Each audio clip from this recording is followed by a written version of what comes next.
کاشکی زنها در آمدن منع است. فقط مردها می‌دارند داخل مسجد.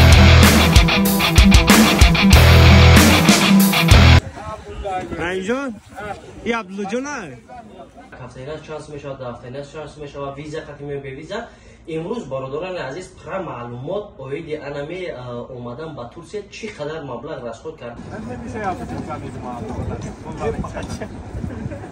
شما دستگیری کنین به خاطر که نوارا با دیگران پام شود زیرا که هر یک انسان میخواهد که سفر بکنه هر یک نه اینکه ما نرخش مثلا یک خوردنش یک شخصیت $50 باشه. دقت مرکز خدمت رسانی زیارت شاب با داروهای گیاهی خود در خدمت ما و شماست. نفرانی که از ریختن موی سر تنفسی میکشید، از شامپونی تریچاب استفاده برید، نفرانی که مثل ما موی سر زیبا داشته باشید، از مینوکسیدیل استفاده برید، نفرانی که مثل اکاجون ما خراب شدن میخواهید، از فاتزار و لیپاتریم استفاده برید، مثل من فربه شدن خواهید، سامیونبان و رد گینسن، نفرانی که جگر درد، بوم درد، پروستاتیت، شش تون درد میکنه، تلخ تون درد میکنه، ای بچه تمام عضوهای بدنگو از فرمای سونامید با داروهای گیاهی خود در خدمت شماست. نگفتن امانت 24 ساعت دیگر هجومای ما در خدمت شماست با 5 نمود تحفه ها. خوش آمدید به مرکز خدمت رسانی زیارت شاب. ای بندگان خدا.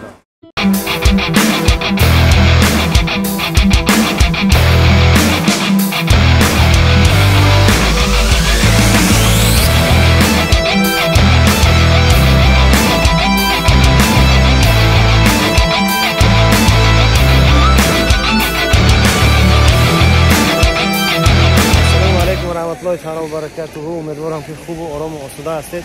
الحمدلله این ما در اول روز ما در ترکیه چقدر که میبینید نه ای جوش همه جمعه جوش نمیدونه خیلی همه ما شما در معلومه که ترکیه یکی از شهرهای توریستی چیزکیه بسیاری با میبینن از تمام جهان از جمله از روسیه نیست. امروز الحمدلله روز اولین روز ما الحمدلله اینا قدم رنجه نمودیم در ترکیه. اولین دیدن بار این به همه معلوم است که پیشی مسجد آیا صوفیا و مسجد سلطان احمد که در پشت ما میبینید ان شاء الله حال نواراش همش به شما میگذاریم و کم بیش هم باشد شما دستگیری کنین به خاطر که نوارا با دیگران پام شود زیرا که هر یک انسان میخواهد که سفر بکنه هر یک نه اینکه ما نه اینکه شما هر یک ما و شما الحمدلله آرزو داریم که سفر بکنیم به هر گوشه و کنار دنیا و امروز ما هم الحمدلله به سفر کردیم. خدا خواسته باشه بچه خاطری را کرده که به خاطر که ممکن شاید شما هم بیاین ترکیه و همین نوارهایی که ما کرده شاید به شما هم منفعت بیاره به خاطر که راهگم نزنید که جو چیکار کردن نکار الحمدلله کم و بیش هم باشه برای شما توصیه میتیم ان شاء الله. این مسجد آیا صوفیا در پشت ما و الحمدلله این مسجد سلطان احمد این میدانی که شما میبینید تمام تو همون اومدگی ها از دیگه دولت ها چی میگن اینا رحیم جان پروداکشن این برادر و این میدان هم چیان مردمی اومد این ما حاضر رفتیم طرف مسجد آیا صوفیا. اینا بار دیگر سلام الحمدلله در اومدیم مسجد سلطان احمد پیشین خواندیم تایه مسجد خواندیم در همه مسلمان ها دعا کردیم الحمدلله. اینجایی که شما میبینید زنها در آمدن منع است. فقط مردها میدارند داخل مسجد نماز میخونند و زنهایی که میبینید سیاه هستند اینها همه از بیرون اجازت نیست که در آمدن در آیند. به همون خاطر الحمدلله اینا در آمدیم نماز خواندیم. خدا خواه دعاگو باشین شما. مسجد سلطان احمد یکی از مسجدهایی که 6 مناره داره. در وقتی که ساختن این مسجد سلطان احمد خودش گفت که 6 مناره بسازین شد و علماهای همون زمانه گفتن که آیا اجازت هست که در مکه 6 مناره باشه و در اینجا نیز 6 مناره مسجد مکه در اینجا نیز 6 مناره بسازیم. سلطان احمد گفت آخه شما در خلاصه بد نبرارید بلکه شما روید اول در مکه 2 مناره دیگه زیادتی بسازید و آمده در مسجدی که مثال من برای شما توصیه میدم در اینجا 6 مناره بکنید. یعنی در مکه در مسجد مکه در اون زمان 8 مناره شد و در این مسجدی که مثال حالا در ترکیه هست با نام سلطان احمد 6 مناره که حالا ما در داخل اون مسجد هستیم و برادرای اهل اسلام اینا که چه خیر شما میبینید баракалло бениҳоят сами масҷид хуб аст. тамоми намуди сайёҳҳо дар ин ҷо вуҷуд дорад. шумо набинед ки дар ин ҷо мисол уриён ҳастанд, ба хотире ки ин Турсия яке аз шаҳрҳои туристически аст, ба ҳамин хотир ҳама омада алҳамдулиллоҳ бо қоидаву қонуни ҳамин ҷо ҳамхи риоя карда сайёҳат мекунанд. ина чиқеле ки шумо мебинед. боқӣ дар амони худо бошед. иншаалло пайгирӣ кунед. бо наворол бо ҷои диққат ҷалбкунандаша барои шумо нишон медиҳем ва иншааллоҳ масҷиди дигари Айя София мешавад. мерем иншааллоҳ Айя София барои шумо пешниҳод мекунем. Ay aman aman Allah. Ne oluyor? Hoş geldiniz. Ünal. Önce hemen haftaya vereyim mi? Tamam abicim. Tamam yaparız. Ne lo? Beyaz mı olacak? Limon çilek. Abicim. Gel bakalım. O ay. Ay. Aha. Ay. Hop. Ay ay ay ay. Aman. Hop tuttu. Aa! Dondurma nerede? Evet. Hop. Aa! Ay ay ay ay ay. Aman. Ah geldi. Aa! Allah Allah. Gel gel gel gel. Hop. Tamam. Geliyor geliyor geliyor. Oy! Ah! Düştü. Ah buradaydı. Rayjon. İyi Abdullah ha.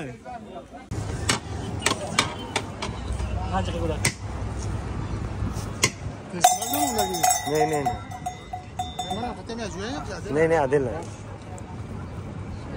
Şöyle Ergün abi şuradan Ergün abi alsana. 30 TL al ben sana alırım ben. Oh, tamam. Oh, oh. Çikolata. Çikolata. Ha, doğru. Çilek. Ay şabnam. Tamam. Akablı çok.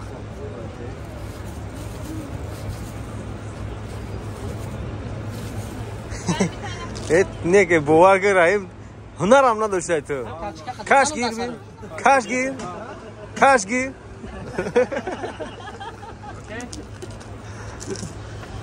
Kaçka da çocuk kadar. Thank you. Aşraf abi. Ana navbat ya ki Şorukhan. İkide çeni marujni kaya. Sakin ol tamam mı abi? Sakin. Çikolata. Çikolata. Sadece be. Bak ne kadar gibi çikolata. Aa olmadı. Aa!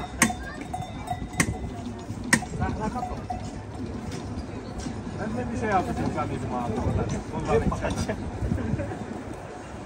Evet. Ay. Aa. Tamam. Bak. Yok. Ney? Aha. Am çeni sumudo. Geliyor. Aa! Allah. Ne bu marujni ne şapar to bir ne şapki. Rica ederim abi. Abi buyur. Abican. Abi. Tamam. Tamam değil mi? Tamam.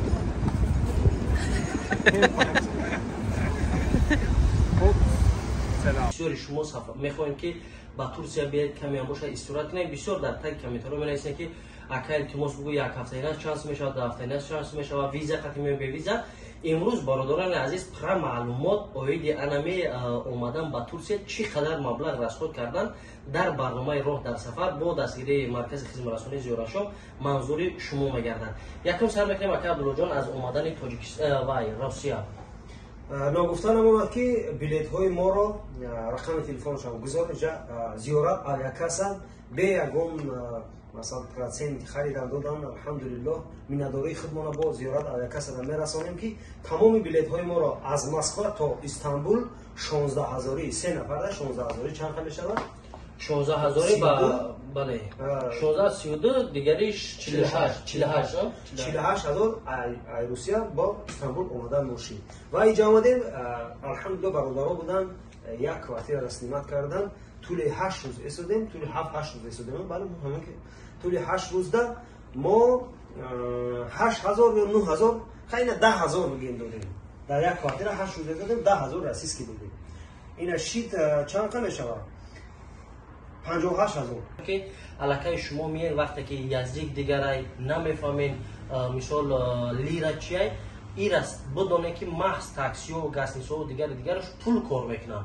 با همین خاطر برادرها خوبتر و بهتر اگر یگان شناسو بیان باشن با واسطه همون اگر که نباشن بله این خیلی پروسه تک بینه گاسنیسو را میدونن ای همون راسی هم شما دیدن میتونه که هتلش چانس میسته در کجا میسته خوبتر و بهتر میشه برادرها. ما در گاسنیسه هتل در نایستادیم، مهمانخانه در نایستادیم، ما کвартира سنا کردیم. اینجا با اولش الله بزرگ و آخر الله اینجا برادرها بودن که ما را خیلی دستگیری کردن. ما شناسان چکلی که رحیم جان گفتن در مسئله مثلا خواب کردن گاسنیسه مهمانخانه، در مسئله خوراکواری، در مسئله مهمانی رفتیم چند جای خونه برادرها و خیلی ختم ببینید چکلی که رحیم جان گفتن اگر که شما بیاین و شناس نباشد و شما زبان ندانید بنهایت در فن و فریبی اولش در تاکسی ها میغلطیم که تاکسی ها شما را مثلا یک جایی که میبرن 1 کیلومتر نه ایت تا خورده میبرن پولتون زیاد میگیرن. این در همه جا هست. به خاطر شناس داشتن بنهایت خوبه و هر یک شخص چگونه میخواهد استراحت بکنه، چگونه میتونه جای تاریخی را دیدنوار بکنه خودش وابسته ای میخوام مثلا که استعمال بکنه کвартира را مثلا در $100 یا روزش هست که گراندیوز چیو هستن گاسنیسو هستن میتونی استعمال کنی. هر یک شخص وابسته از جایبش میتونه که $15 استعمال کنی، میتونه که $30 استعمال کنی، همین گونه نیست. میتونه که روی در یک جای زفت کنی یا که مثلا یگون خوراک بخری که نرخش مثلا یک خوردنش یک شخصیت $50 باشه. میهست با یک جایی میره که مثلا خوراک میخری نرخش مثلا $5. این همش وابسته از جایبتون میکنه. چند قدری که شما رصد کردین این را فهمیده بگیرید که همون قدر رصد میشود. بله برادران عزیز مسئله رصد خود یکم سر میکنیم. برادران عزیز گپ در مسئله رصد رفت خود در مورد همون گپ میزنیم که اینجا در رصد ما کردیم. ما آشپزهای نامی خطی علاقه در برنامه شما دیدین که هر یک کدام او پروسه تگ نمیاد بگه که تو بلاگ رای تویکستان اومدگی به پول اینقدر بیارو مرا رکلام اینجا فرق نداره. تریلو اینا اگر زویزای جهان باشی کار تا بود نکنه میگن سومشو میگیرن که کارم یه بیزنس رو همه برای که از هر گوشه دنیا باز از همه جای توریستی و وای بسیار همه تورچیش دیگه برادرها. با این خاطر در آخر کریم هزار رحمت که شما سبب شدین ما تا اینجا اومدیم گشتیم. الله نگهبانتون تا برنامه آینده دستگیر فراموش نکنید. شما سخن کردین یعنی در زیر کامنتر که روید همون جورا برام نشان دین با همون خودی. اول الله آخر الله باقی در امان الله.